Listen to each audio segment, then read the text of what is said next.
about then this notion of radical resilience. Let me define it for you. First off, this is what it is not. How many of you remember that character?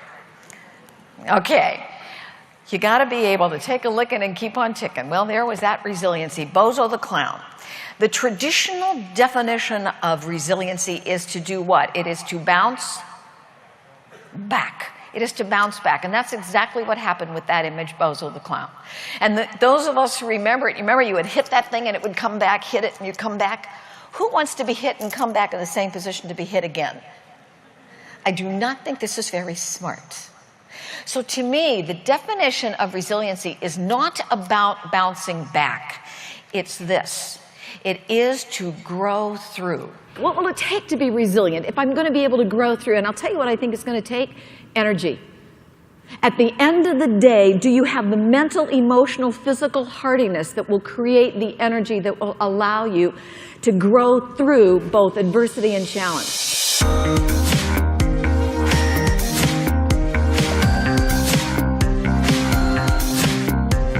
Let's talk about what are the traits of what I think is a radically resilient leader. And I'm taking it from a leadership perspective, which is the background that I come from. There are 4 of them. Here's the first one. The first one is adaptability. Now, Rick used this term with you, requisite variety. We all say, yes, Eileen, to be resilient, I have to be adaptable. Requisite variety moves it to a far greater level. What requisite variety says, if you listen to what Rick said, it means that the organism with the greatest number of responses to any situation is the one that survives. So in other words, if you and I were playing chess, and I only knew 2 chess moves, and you knew 22 chess moves, who's going to win the chess game, you or me? You're going to win it, aren't you? So my notion of adaptability is how many ways can I find to respond to a given situation? Here's the second skill. The second skill is agility. It's speed coupled with wisdom. 2 very important parts. How fast can I get that the world is changing around me? How quickly can I make those reports? And how can I do it with wisdom? The third part, which I think is a critical resiliency skill, is laughability. The ability to keep a sense of humor, because that's going to tell you what's really important and what is not. And the last one is alignment. Alignment says, am I lined up with what is my perceived mission and values and goals?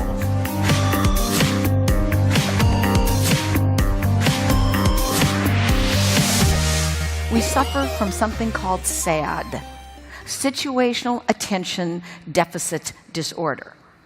Now, I hope you notice, by the way, the pronoun that I'm using is we. I do not come to you as a voice of wisdom today.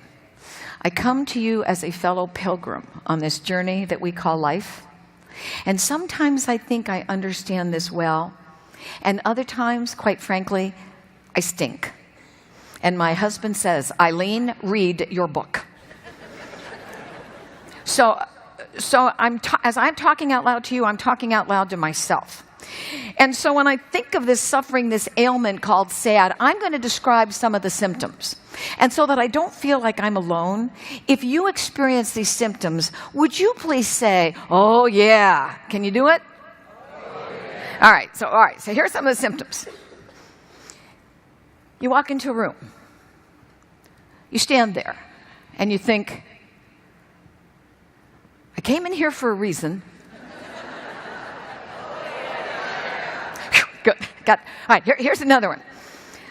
You look down at your PDA, your day timer, wherever it is that you keep appointments, and it says, John Jones, 10 o'clock.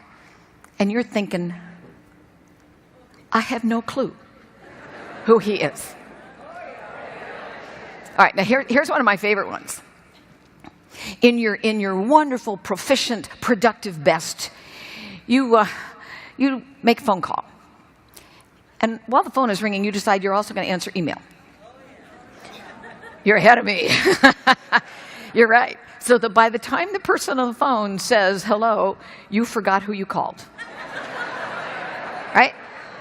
Your brain went out your nose. That's a pretty sight, isn't it?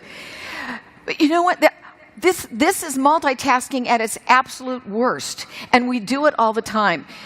The first research that was done on this actually came from the University of London, and they're continuing to track this, that when we try to multitask that way, particularly because you're asking your brain to do a bunch of different things. You got a visual component that's going here. You have the words that you're going to type here. Then you also have the auditory side here. You lose as much temporarily as 10 points of IQ trying to do that. That is as much as if you had sat there and smoked a joint. So the next time you feel tempted to do this, just pretend, go, I'm not going to do this. Now, Eileen, I read up a little bit about you. You're a public speaker. You're a business consultant. I'm curious, at what point, when were you walking in the woods when kind of the light bulb clicked and you said, hey, wait a second, it's all the same thing. Hiking, working, life, it's all the same thing. Well, it actually clicked about 7 years ago when I was on a very difficult trek with my husband, and I either had to find meaning there or I was going to kill him. So, yeah, that was the way it was. But, you know, I just started to make some notes, and as I was making notes, I said, you know what, there is meaning here. Like pack out your garbage. Your prior guest talked about green. Well, you know what? We have garbage that we hang on to in relationships, in business. You know what? That's not only in the physical world, it's also in the emotional world. So I thought that there would be lessons that I could see the similarities. And you know what? It all goes together. This is one life that we've got. We need to blend it together beautifully.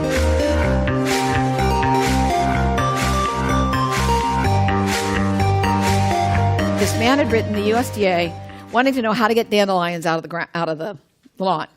And they wrote him back. And there was this whole series of correspondence because nothing worked. And finally, on the guy's last letter, he says, I've tried everything. I can't get rid of the dandelions. Some very probably low-level but brilliant clerk wrote on the letter, then we suggest you love them.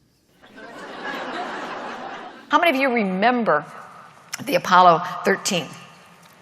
All right. Would you not say that was a series of risk after risk after risk and failures and failures and failures? Do you remember that? I had the wonderful opportunity of literally being Jim Lovell's seatmate, flying back from a conference in Hawaii. And so I got to ask him a number of questions. And he said everything that you saw on that, in Tom Hanks' movie, was absolutely true. One of the things he said is, if you remember that story, everything they tried, it failed.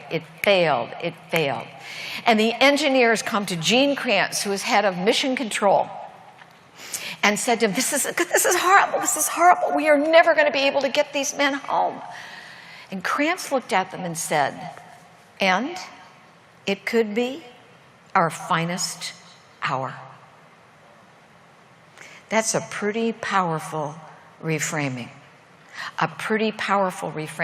And we want that of our leaders now. Don't tell me what is all wrong. Tell me what is the opportunity that is there.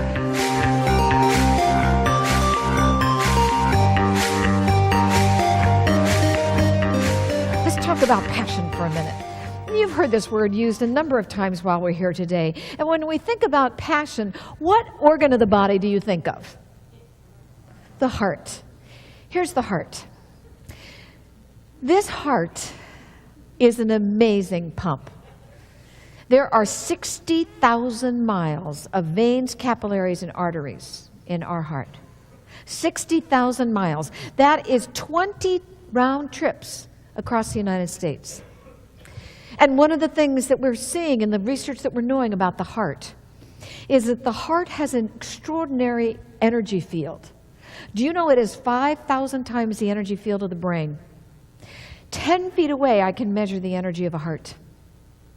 And when we think about being remarkable, when we think about getting people who will help us as mentors, people in a network, you know what they respond to? Heart energy. Have you ever gone into a room and the energy is negative? You can feel it? You go, whoa, something's happening here. Don't know what, but I'm backing out. Didn't come from the brain, came from the heart. It came from the heart. And the reason I think the heart is so important is we think with the heart. It is our intuition.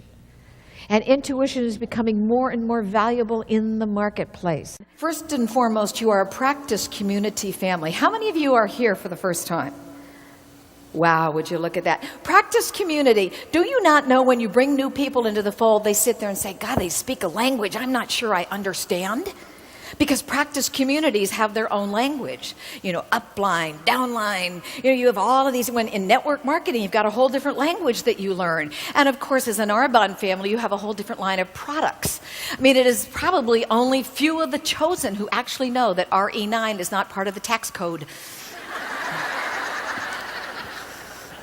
That's only because you haven't gotten to them yet. And you have your rites of passage. I mean, you have your rites of passage with that wonderful white Mercedes, which frankly is a far classier color than pink.